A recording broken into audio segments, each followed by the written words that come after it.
Hello students. तो चलिए आज की क्लास स्टार्ट करते हैं। आज हम पढ़ने वाले हैं algebraic methods of solving a pair of linear equations. इससे पिछली वीडियोस में आपने linear equation in two variables को सॉल्व करने के लिए ग्राफिकल मेथड देखा था। आपने ये भी देखा था कि बिना ग्राफ पर रिप्रेजेंट किए हुए हम कैसे पता कर सकते हैं कि जो लाइंस जो इक्वेशंस हैं उनका सॉल्यूशन इनफाइनाइट है, मतलब इनफाइनाइट सॉल्यूशन मिलने वाले हैं, या यूनिक सॉल्यूशन मिलने वाला है, या ज़ीरो सॉल्यूशंस मिलने वाले हैं। हमने बिना ग्राफ पर रिप्रेजेंट किए हुए ये भी सीख लिया है कि कैसे पता करें कि जो लाइंस हैं ग्राफ पर रिप्रेजेंट होने वाली वो इंटरसेक्टिंग हैं या पैरेलल हैं या कोइंसिडेंट हैं। अगर इस चीज़ में कोई भी प्रॉब्लम है तो प्लीज़ आप पिछले वीडियोस देखें, आपको ये सारी चीज़ें क्लियर हो जाएंगी। अभी हम आज का टॉपिक स्टार्ट करते हैं। तो ग्राफिकल मेथड तो आप समझ चुके हैं। अभी हमको आज समझने हैं दूसरे मेथड्स, मतलब हमें दो इक्वेशंस को सॉल्व करने के लिए सब्स्टिट्यूशन मेथड समझना है, एलिमिनेशन मेथड समझना है, और उसके बाद क्रॉस मल्टीप्लिकेशन मेथड भी समझना है। तो एक मेथड तो हम समझ चुके हैं विच वाज ग्राफिकल। अभी तीन मेथड समझने बाकी हैं। चलिए स्टार्ट करते हैं। पहली बात तो हम ग्राफिकल मेथड से जब कोई प्रॉब्लम सॉल्व करते हैं तो वहाँ मिस्टेक्स होने के कुछ चांसेस रहते हैं। वो मिस्टेक्स क्या हो सकती हैं वो देख लीजिए। सपोज़ हमारे पास कोई ग्राफ है जिसमें ये वर्टिकल लाइन है, मतलब वाई एक्सिस, और ये हॉरिजॉन्टल मतलब एक्स एक्सिस है। क्लियर? हम देखते थे कि हम इस पर ग्राफ के सॉल्यूशंस, हम इक्वेशंस के सॉल्यूशन दिखाते हैं, उससे हमें एक स्ट्रेट लाइन मिलती है। वो स्ट्रेट लाइन कभी पैरेलल होती हैं, कभी कोइंसिडेंट होती हैं, कभी इंटरसेक्टिंग होती हैं। मान लेते हैं हमारे पास एक इंटरसेक्टिंग लाइन ये आती है और दूसरी इंटरसेक्टिंग लाइन्स ये आती हैं। क्लियर? जहाँ पर ये लाइन्स इंटरसेक्ट करती हैं वही पॉइंट हमें सॉल्यूशन बताता है। ये पॉइंट है इंटरसेक्टिंग पॉइंट, एक ये लाइन है और दूसरी ये लाइन है, दोनों इंटरसेक्ट करती हैं इस पॉइंट पर। तो इसी पॉइंट की हेल्प से हम सॉल्यूशन देखेंगे। ठीक है? इस पॉइंट से एक्स एक्सिस की तरफ देखेंगे तो ये पॉइंट मिला, इस पॉइंट से वाई की तरफ देखिए तो ये पॉइंट मिला। अब ये नंबर क्या है? ये 0 है, हो सकता है ये 1 हो, ये 2 हो, ये 3 हो, ये 4 हो। तो आप बोलोगे सॉल्यूशन में निकाला है, एक्स की वैल्यू 4 है, वाई की वैल्यू क्या है? ये 0 है, ये 1 है, ये 2 है, ये 3 है, वाई की वैल्यू 3 आ गई। अब यहाँ मिस्टेक होने के चांसेस ये रहते हैं कि हो सकता है जिसको आप 4 समझ रहे हैं वो 4 ना हो, 4.1 हो या 3.9 हो। हम इस पॉइंट के सामने देखेंगे और ये 4 है, ये समझना तो ईजी है, लेकिन हो सकता है इस पॉइंट के सामने हमें 3.9 लेना हो।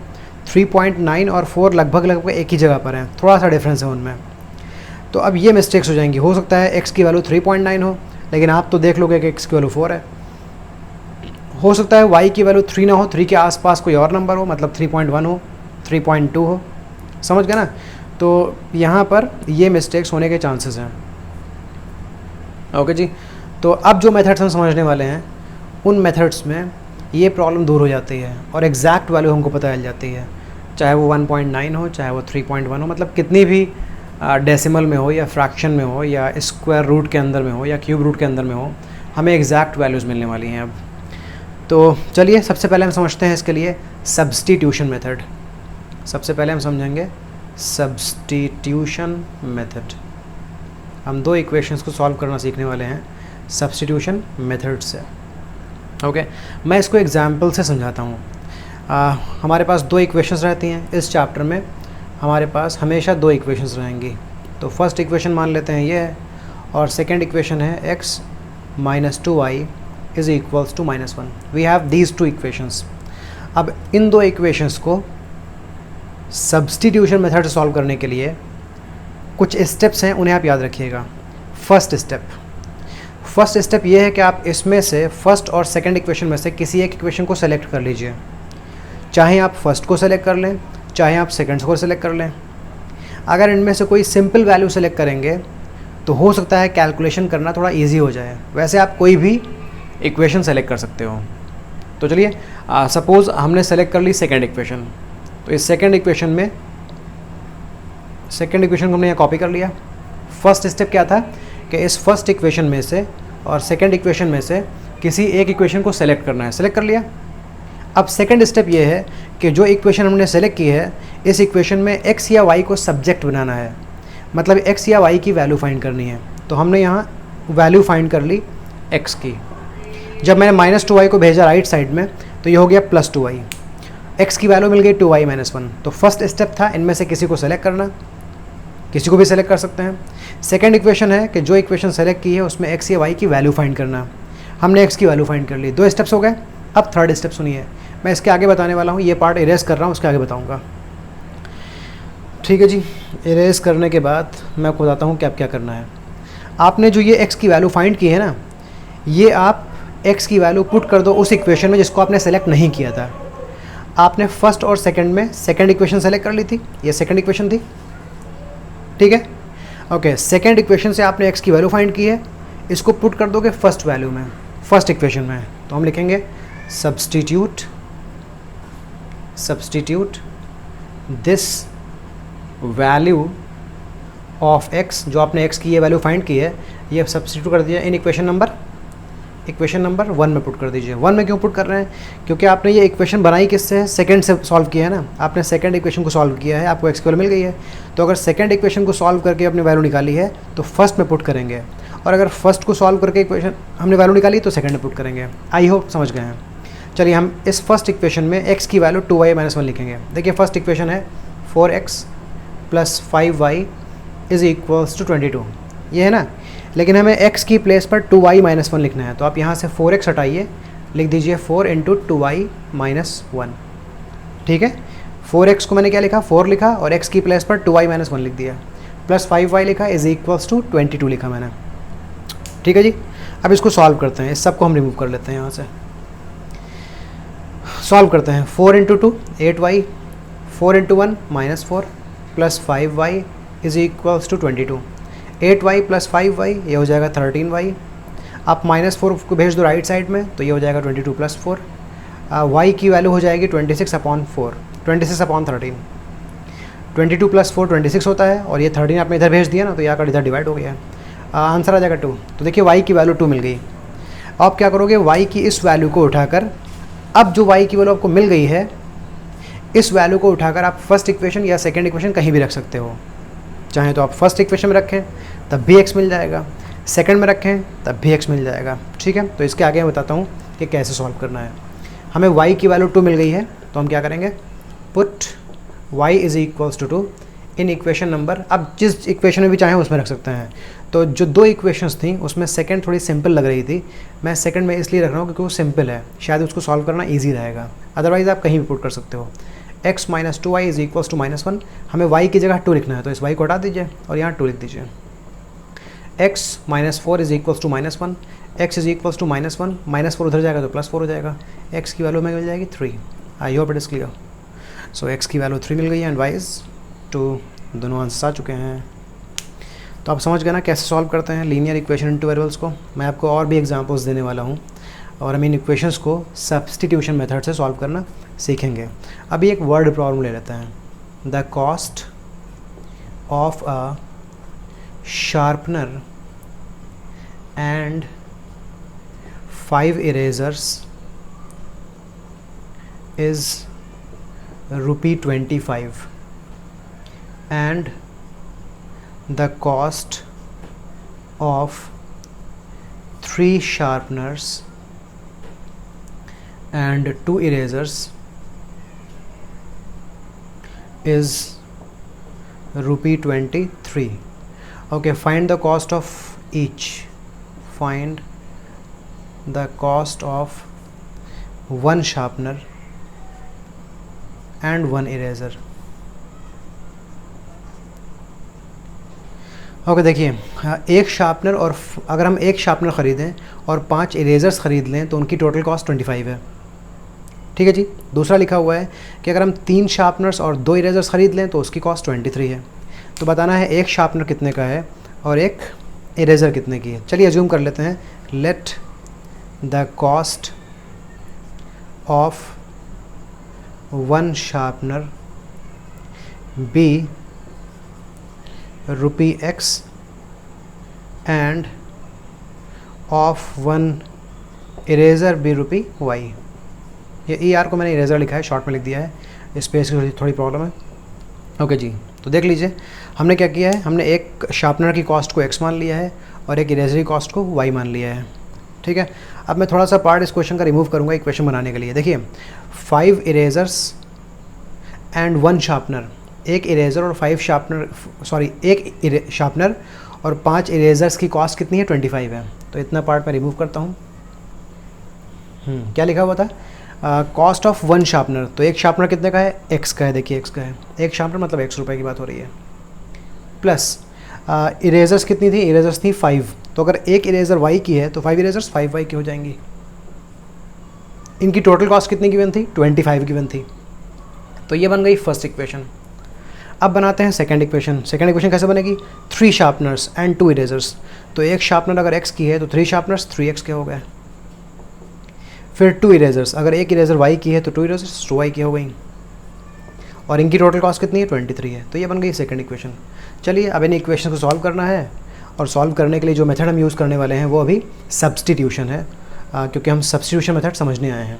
ओके जी, तो याद करिए फर्स्ट स्टेप क्या था, इन दो इक्वेशंस में से किसी एक इक्वेशन को सेलेक्ट कर लीजिए, किसी को सेलेक्ट कर लीजिए। फॉर एग्जांपल हमने सेलेक्ट कर ली फर्स्ट इक्वेशन, x + 5y = 25। अब क्या करेंगे, सेकंड स्टेप ये है कि यहाँ x और y में से किसी एक की वैल्यू पता कर लीजिए। हम x की वैल्यू पता कर लेते हैं, मतलब x को सब्जेक्ट बना लेते हैं। 2 स्टेप्स हो गए। अब थर्ड स्टेप ये है कि x की इस वैल्यू को आप रख दो उस इक्वेशन में जिसको आपने सॉल्व नहीं किया था। आपने यहाँ कौन सी इक्वेशन सॉल्व की है, फर्स्ट इक्वेशन, तो ये वैल्यू जाएगी सेकंड इक्वेशन में। तो यहाँ लिख देंगे substitute this value of x की जो ये वैल्यू है ये सब्स्टिट्यूट कर दीजिए इन इक्वेशन नंबर 2 में पुट कर दीजिए, क्योंकि आपने फर्स्ट सॉल्व की है ना, तो इसको 2 में पुट कर देंगे। चलिए पुट करते हैं, 3x + 2y = 23। हमें x की जगह क्या लिखना है, ये लिखना है, तो आप इस x को रिमूव कर दीजिए और यहाँ लिख दीजिए 25 - 5y। अब सॉल्व करते हैं फर्दर, 3 × 25 75 हो जाएगा, 3 × 5 15y हो जाएगा, प्लस 2y = 23। इसके आगे सॉल्व करने के लिए मैं ज़रा कुछ पार्ट इरेज करने वाला हूँ, इतना पार्ट इरेज कर देता हूँ। ठीक है, 75 को मैं भेज देता हूँ राइट साइड में, तो ये हो जाएगा -15y + 2y हो जाएगा -13y। और जब मैं 17 को भेज दूंगा राइट साइड में 75 को, तो ये हो जाएगा -75। ठीक है जी, ये हो जाएगा -75। ओके जी, -13y इन्हें सॉल्व करने पर आ जाएगा। आप 75 में से 23 को सब्ट्रैक्ट कर लो तो बचेगा 52, -52। माइनस इसलिए आया है बिकॉज सब्ट्रैक्शन के बाद हमें बिगर नंबर का साइन लगाना होता है। 23 और 75 में 75 बिगर है, इसलिए माइनस आ गया। अब y की वैल्यू हो जाएगी -52 अपॉन -13। इन्हें सॉल्व करने पर 4 आ जाएगा, माइनस माइनस प्लस हो जाएगा, 52 को 13 से डिवाइड करने पर 4 आ जाएगा, तो y की वैल्यू 4 आ गई है। अब क्या करना है, अब इस y की वैल्यू को आप इक्वेशन 1 इक्वेशन 2 में कहीं भी पुट कर सकते हो। चाहो तो इक्वेशन 1 में रखो और चाहो तो इक्वेशन 2 में रखो। तो चलिए सब्सटीट्यूट कर देते हैं, substitute y = 4 in equation number 1 में पुट करते हैं। 1 थोड़ी सिंपल लग रही है, पुट तो कहीं भी कर सकते हैं जहाँ भी आपकी मर्ज़ी हो। तो मैंने लिखा x + 5 y लिखना है, लेकिन y की जगह मैं 4 लिखने वाला हूँ, = 25। ओके, x ये 5 × 4 20 हो जाएगा। इस 20 को भेज दीजिए राइट साइड में, तो ये -20 हो जाएगा। क्लियर? ओके, x की वैल्यू मिल जाएगी 5। तो आप देख लें x की वैल्यू मिल गई है 5 और y की वैल्यू मिल गई है 4। तो आपने सॉल्व कर लिया इस वर्ड प्रॉब्लम को, और सॉल्व करने के लिए जो मेथड आपने यूज़ किया है दैट वाज सब्स्टिट्यूशन मेथड। एक और प्रॉब्लम करते हैं और इस प्रॉब्लम को भी सॉल्व करते हैं सब्स्टिट्यूशन मेथड से। हम 3 प्रॉब्लम समझ चुके होंगे इसके बाद, और आपको पूरी तरह से क्लियर हो जाएगा कि सब्स्टिट्यूशन मेथड से कैसे सॉल्व करना होता है।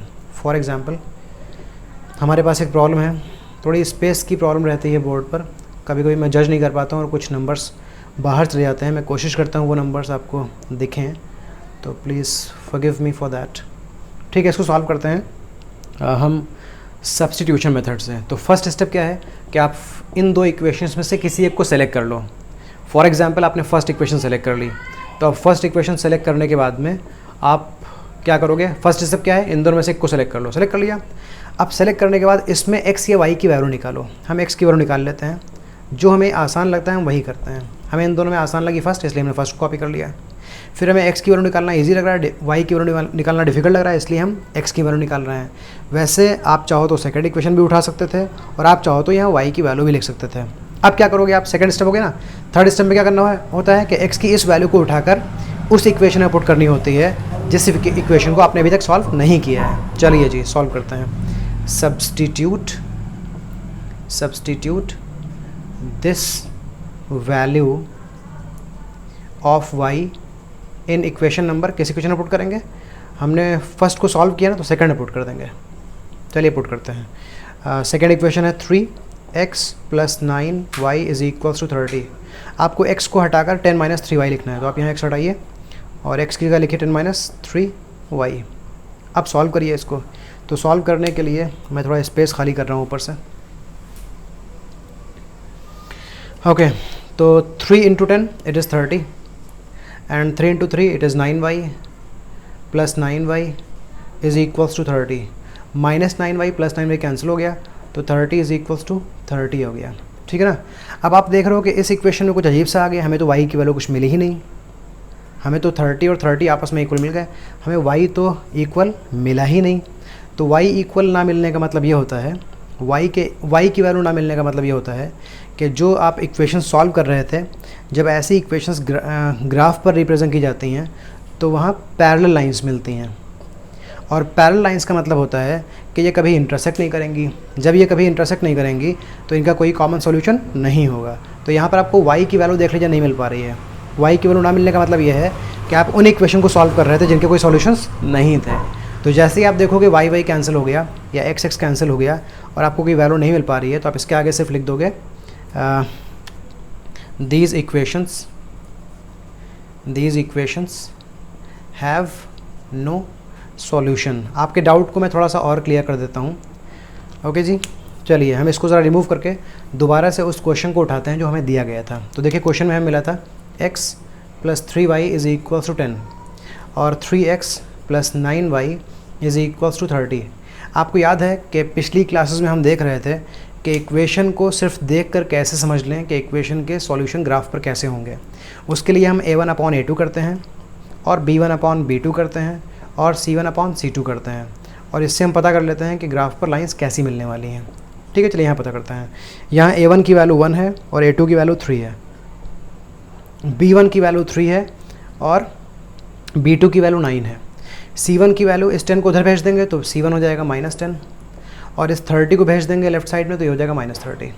अभी ये इक्वेशन स्टैंडर्ड फॉर्म में नहीं है, लेकिन अगर आप 10 को भेज दो लेफ्ट साइड में तो ये हो जाएगा -10 = 0। इस 30 को भेज दो लेफ्ट में तो ये हो जाएगा -30 = 0। अब ये इक्वेशन स्टैंडर्ड फॉर्म में है। तो a1/a2 की वैल्यू हो गई 1/3, b1/b2 की वैल्यू हो गई 3/9 और c1/c2 की वैल्यू हो गई -10/-30। ठीक है, अब इनको ज़रा सिंप्लीफाई करें। 3 1 टाइम्स, 3 3 टाइम्स, मतलब ये भी 1/3 बन गया। माइनस माइनस कैंसिल हो जाएगा, फिर 10 1 टाइम्स एंड 10 3 टाइम्स आ जाएगा, तो ये भी 1/3 आ गया। तो आपने देखा a1/a2 की वैल्यू 1/3 है, b1/b2 की वैल्यू 1/3 है, c1/c2 की वैल्यू 1/3 है। इन तीनों की वैल्यू आपस में इक्वल हो गई हैं। अब आपने क्या सीखा था? आपने सीखा ये था कि अगर a1/a2 और b1/b2 और c1/c2 तीनों आपस में इक्वल होते हैं, अगर a1/a2 और b1/b2 और c1/c2 अगर ये तीनों आपस में इक्वल होते हैं तो इसका मतलब होता है आपको पैरेलल लाइंस मिलने वाली हैं। और पैरेलल लाइंस का मतलब होता है कि इनमें कोई भी कॉमन सॉल्यूशन नहीं है। तो इसीलिए जो इक्वेशन हम सॉल्व कर रहे थे सब्स्टिट्यूशन से, हमें वहाँ पर x और y की वैल्यू नहीं मिली थी, बिकॉज इनका ग्राफ ऐसा बनने वाला था। तो इसीलिए हमने लिख दिया था that they don't have any common solution. Hope ये क्लियर है। अगर आप पिछले वीडियोस देख लेंगे तो आपको a1/a2 और b1/b2 और c1/c2 से रिलेटेड सारी चीज़ें पूरी तरह से क्लियर हो जाएंगी। तो प्लीज़ पिछले वीडियोस देख लीजिए, आपको वीडियो का लिंक डिस्क्रिप्शन में मिल जाएगा। और कोई भी डाउट हो तो मुझे कमेंट सेक्शन में बताइए, और आप डाउट मुझे मेरे व्हाट्सएप नंबर पर बता सकते हैं। मेरा व्हाट्सएप नंबर आपको डिस्क्रिप्शन में मिल जाएगा। चलिए मिलते हैं नेक्स्ट वीडियो में। हम सब्स्टिट्यूशन मेथड पर और भी क्वेश्चंस करने वाले हैं और इसके लिए हम NCERT की एक एक्सरसाइज सॉल्व करेंगे। Okay, thank you.